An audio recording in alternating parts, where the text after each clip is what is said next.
পরাগ আর প্রিয়ার বিয়ের দিন ঠিক করতে এসে শিমুলকে অপমান করতে ছাড়ল না প্রিয়ার মা। হ্যাঁ বন্ধুরা, কার কাছে কই মনের কথা সিরিয়ালে আজকের পর্বে তোমরা এরকমটাই দেখতে পাবে। পুরো গল্পটা জানতে হলে প্লিজ লাইক দিয়ে সঙ্গে থেকো। প্রিয়া তার মাকে নিয়ে আসে পরাগের বাড়িতে যাতে বিয়ের দিন ঠিক করতে পারে, কিন্তু পরাগের মা প্রিয়ার মাকে দেখেই বলে, কালকে ডিভোর্স না হতে হতেই আজকে চলে আসলেন বিয়ের দিন ঠিক করতে। প্রিয়ার মা জানায় যে তার আইবুড়ো মেয়ে বাড়িতে থাকায় নানা লোক নানা কথা বলছে, তাই সে আর চায় না যে এই বিয়েটা আর দেরি করে হোক, যতটা সম্ভব তাড়াতাড়ি এই বিয়েটা দিয়ে দিতে চায় তারা। কিন্তু শিমুলের শাশুড়ি জানিয়ে দেয় যে সে এই বিয়ের ব্যাপারে নেই, এরা নিজেরাই বিয়ে ঠিক করেছে, তাই ওরা কি করবে ওরা জানে। শিমুল বলে, মা তুমি কেন বিয়েতে থাকবে না, তোমারই তো ছেলে, তোমার তো উচিত এই বিয়েটা দাঁড়িয়ে থেকে দেওয়া, আর আমি এই বিয়ের সব কাজকর্ম করে দেব। শিমুলকে দেখেই প্রিয়ার মা বলে, এই তাহলে সেই পরাগের আগের স্ত্রী যে এই বাড়িতে এখনো রয়েছে। আমার মেয়ে বলেছে যে বিয়ের পরেও এ নাকি এখানেই থাকবে, আর আমি এটাও জানি এর বারমুখ টান রয়েছে, তাই পরাগের সঙ্গে বনিবনা হয়নি, তাই ডিভোর্স হয়ে গেছে। শিমুল বলে, কাকিমা আপনি ঠিকই বলছেন, কিন্তু আমি ডিভোর্সটা দিয়েছি বলেই আপনার মেয়ে সসম্মানে এই বাড়িতে আসতে পারছে, না হলে তো কোথায় কি করে বেড়াতো আড়ালে আবডালে, লোক তো আরও কথা শোনাতো। তখন প্রিয়া বলে, শিমুল তুমি এইসব কি বলছো? শিমুল বলে, হ্যাঁ আমি তো ঠিকই বলছি, আমার কাছে তো তোমরা সবাই কৃতজ্ঞ থাকার উচিত যে আমি ডিভোর্সটা দিতে পেরেছি বলেই তুমি সসম্মানে এই বাড়িতে বউ হয়ে আসতে পারছো। শিমুল বলে, কাকিমা আপনারা বসুন, আমি আপনাদের জন্য চা মিষ্টি আনছি। কিন্তু শিমুলের শাশুড়ি বলে, বড় বৌমা তুমি এইসব কি বলছো?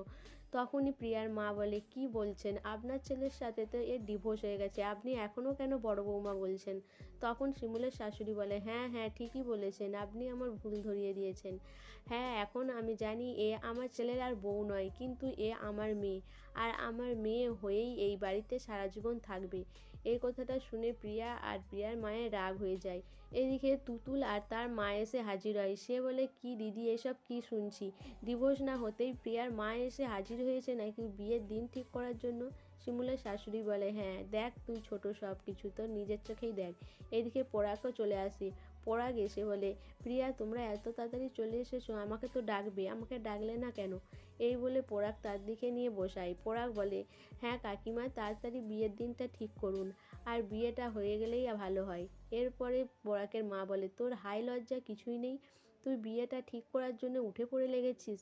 পরাগ বলে, আমার হাই লজ্জা হওয়ার কী আছে, যে তার বয়ফ্রেন্ডকে নিয়ে এই ঘরে দিনে রাতে আসতো যেত, আর তার হাই লজ্জা নেই, আমার বেলায় খালি হাই লজ্জার কথা? পরাগের এই কথা শুনে শিমুল বলে, হ্যাঁ ঠিকই বলেছে, আমি তো চাই তোমাদের বিয়েটা তাড়াতাড়ি হয়ে যাক। এরপর শিমুল চা মিষ্টি দেয় যে কাকিমা মিষ্টি আর চা খান, যদি মিষ্টি খেয়ে মিষ্টির মতো কথা বেরোয়। শিমুলের এই কথা শুনে শিমুলের শাশুড়ি বলে, ঠিকই বলেছো বৌমা। শিমুল জানায় যে সে দাঁড়িয়ে থেকে বিয়ের সব কাজকর্ম করে দেবে, কারণ তার শাশুড়ির বয়স হয়ে গেছে, আর তার ননদও এসব কিছু পারবে না, তাই বিয়ের সব দায়িত্ব তার, সে সব কিছুই ঠিকঠাক করে এই বিয়েটা উদরে দেবে।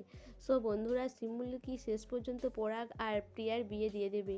পরাগের কি লাস্ট পর্যন্ত চোখ খুলবে না যে শিমুলের সাথে যেটা করেছে পরাগ ভুল করেছে?